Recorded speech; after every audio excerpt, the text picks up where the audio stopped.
Hey, what's up, everybody? Welcome back to News Dose, and I got some good news for Xbox today, but it kind of comes from a less than ideal situation. Now, that's going to make a little bit more sense here in just a bit, but I do think that there is a lot of potential that this could lead to a game that fans have been begging for well over a decade. Now, we also got the official announcement from Nintendo that yes, a Nintendo Direct will air tomorrow. Now, this should not come as a major surprise because, pretty much everybody knew about it anyways, but we are still going to make a few predictions for what could potentially be there. First, though, I do want to thank my supporters on Patreon and on YouTube memberships. Thank you just so much for what you do, and of course, you will receive this video through early access. Let's go get right into things, though, starting off with a welcome update for Metroid Prime 4 and fans of the series. See, yesterday, a lot of people were freaking out over the idea that it didn't surpass 1 million units sold because, it didn't show up on the Nintendo financial report. However, Stephen Totilo has now gotten confirmation that it has, in fact, surpassed the million sold milestone after all. You can read his tweet here, which says, following some consternation about neither the Switch nor Switch 2 versions of Metroid Prime 4 making Nintendo's million seller list for the period ending on December 31st, a Nintendo rep told to me today that combined sales of those two versions have, in fact, passed 1 million copies. So that's actually really good news. You have to kind of keep in mind that Metroid Prime 4 launched on December 4th, so really Nintendo only has a few weeks of data for it, and this actually puts it right in line with Metroid Prime Remastered, which sold 1.09 million for its first financial report. And that's kind of the thing about the Metroid series. It is a franchise that sells okay, but it's definitely not among their biggest sellers. Typically, they all sell similar to one another, which kind of means that they aren't necessarily finding a lot of new fans, but they still have a lot of dedicated fans that will buy each installment. Now, I'm not exactly sure how Nintendo feels about that, but for now, Metroid seems to remain in their B-tier franchises. And reviews have been rolling out for Nioh 3. It currently sits at an 86 overall score on Metacritic, which puts it right in line with the other installments. The first game received an 88, whereas Nioh 2 received an 85. So it sits right between the two, which to me says that it's a consistent series, if anything else. In fact, from what I've seen from its reviews, it's more of the same, but with more refined combat. And I think that's perfectly fine. I don't really sit in the camp that believes sequels have to redefine themselves. Rather for me, it's important to remain consistent, maybe add in a few new mechanics and ideas to keep it fresh, but always keep your core fan base in mind, and it kind of seems like that's what they did for Nioh 3. So, go check it out. It will be available on PlayStation and PC starting February 6th, but as we recently learned, it does appear to be a timed exclusive and could launch on other consoles here after 6 months. And the Virtual Boy is back in stock on the Nintendo Store yet again, and this time it's been up and live for more than 24 hours. And this is the exact reason that I always caution people from buying from scalpers. Not just because I don't think that you should reward scalpers, but also just be a little bit patient, and in this case, you really wouldn't have even had to be patient for all that long. However, if you are a big Virtual Boy fan, because I know there's dozens of you out there, well, you can now add the Virtual Boy to your collection. It does come in a nice presentable box for you to display, but I think that's kind of my thing about this edition of the Virtual Boy in specific, because it is tied to a subscription service to actually play its games. I don't think it's necessarily as desirable as I think their controllers are that they pair with Switch Online. Even if you're not subscribed to Switch Online, you could still use the GameCube controller as one such example for other games. But the Virtual Boy console, that's a bit of a different story. In 30 years, it's hard to say if this would even still be playable because it all really just depends on the Switch Online service. Even still, it's $100 unless you want the $25 cardboard model. Okay, let's just go ahead and talk about Xbox because Obsidian Entertainment revealed some very interesting information based on the 3 games that they released last year. And that's kind of crazy to think about in today's age. Most studios can barely even release one game within a decade by this point, but Obsidian somehow they just keep pumping them out, and we saw that in a big way last year.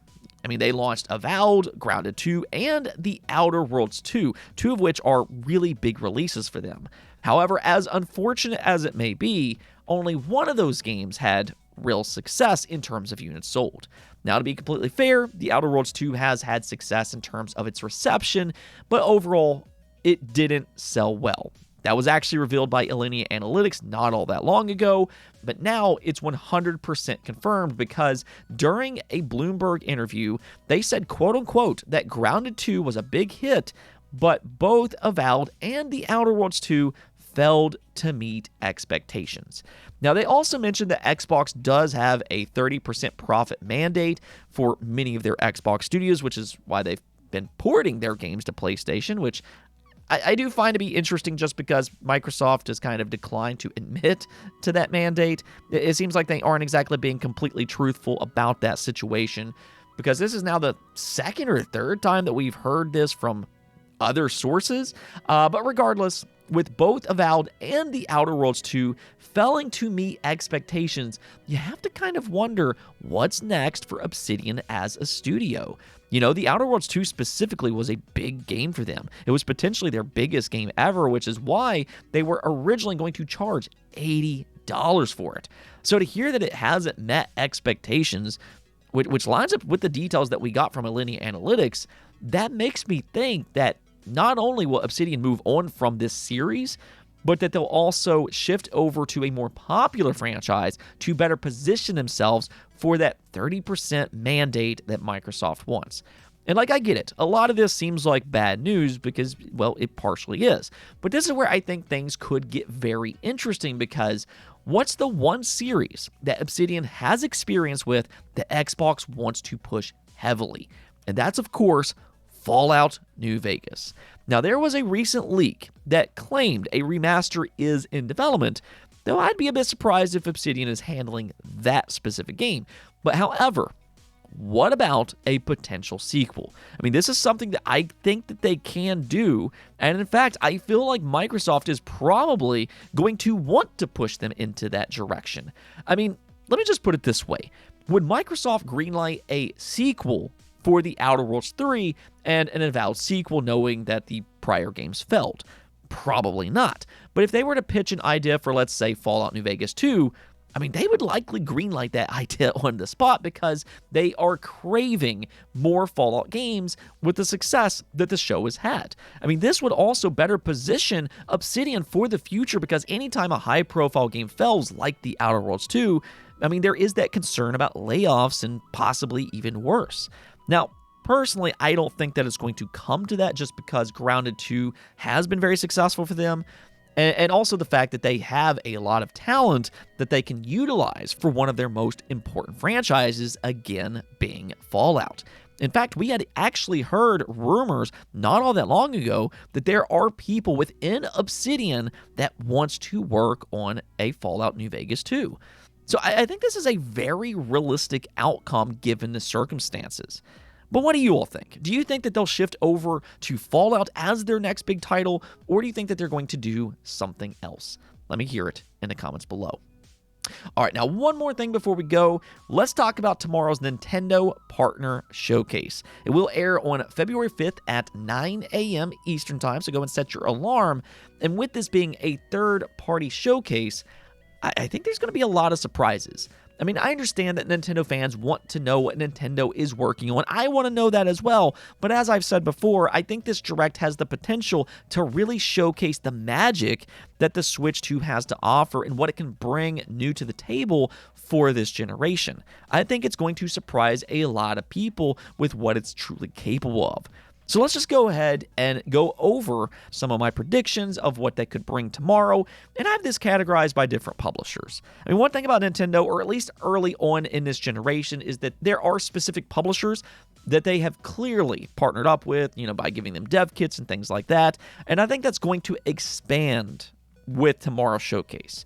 Now, there will be your usual suspects being Sega, Square Enix, and Capcom. I mean, Capcom specifically has probably been their biggest supporter with games like Resident Evil 9 right around the corner. That's a big one. But I think they could add to that list tomorrow with games like Resident Evil 2, 3, and 4.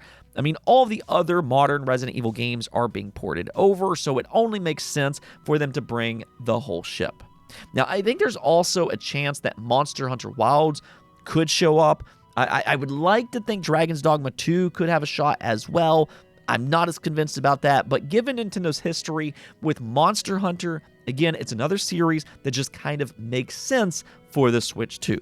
Now, how it will perform on Nintendo's newest platform, that's going to be a major question, but I think they can pull it off with the addition of NVIDIA DLSS.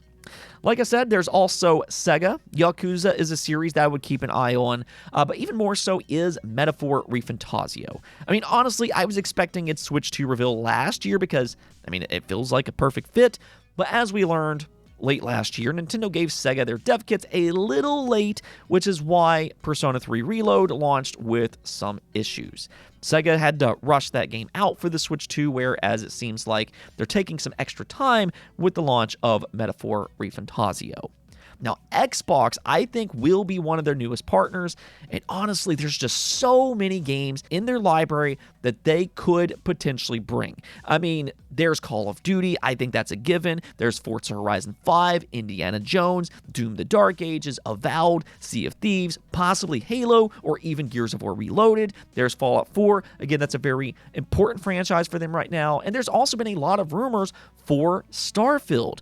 So, I mean, they could launch an entire trailer just filled with a bunch of different games from them. I mean, it really wouldn't shock me if they did, because I think Xbox is going to be one of their biggest partners throughout 2026 and beyond. Now, Square Enix is another publisher to pay attention to, though, with games like Final Fantasy VII Rebirth, possibly Kingdom Hearts. We've been hearing a little bit about that. And then they also have that new IP, The Adventures of Elliot. I've actually heard really good things about that game, and this could be the place where we get more information like its release date. Now, if there's one publisher that I think could surprise a lot of people, I'm not saying this is going to happen, but I do think that there's a possibility of somebody like PlayStation being there as well. Now, just bear with me because last year they revealed Patapon and Everybody's Golf for the Switch 1 at a Nintendo Direct. And as we talked about recently, there was a job listing that indicated that they may be partnering up with Bandai Namco for more of those licensed games. Now, if they stick with Sony Japan games, that could include something like the Gravity Rush series, there's Ico, Shadow of the Colossus, Loco Roco, and even the Ape Escape series. Though I think the two most likely candidates are Loco Roco and Gravity Rush, given that Sony is working on a Gravity Rush live-action film. So it just kind of feels like a remaster would make sense, not only for the Switch, but just for everything. But yeah, I'm just throwing that one out there as a bit of a wild card. Lastly, though, there's From Software and Bloober Team. Those are two studios to pay attention to because they are working on some Switch 2 exclusives. One, of course, being the Dustbloods. That one I'm very curious about. And then as for Bloober Team, we still don't know exactly what they're working on, but they've teased it a few different times, so who knows? Maybe they'll show up here as well. All in all, though, these are only my predictions, but even if half of these comes true, I think this is going to be a very good showcase. So let's just have some fun tomorrow, and of course, I'll give you my reaction after the showcase. Anyways, though, that's going to be it for this episode, but until next time, make sure to subscribe, ring that bell, and peace out.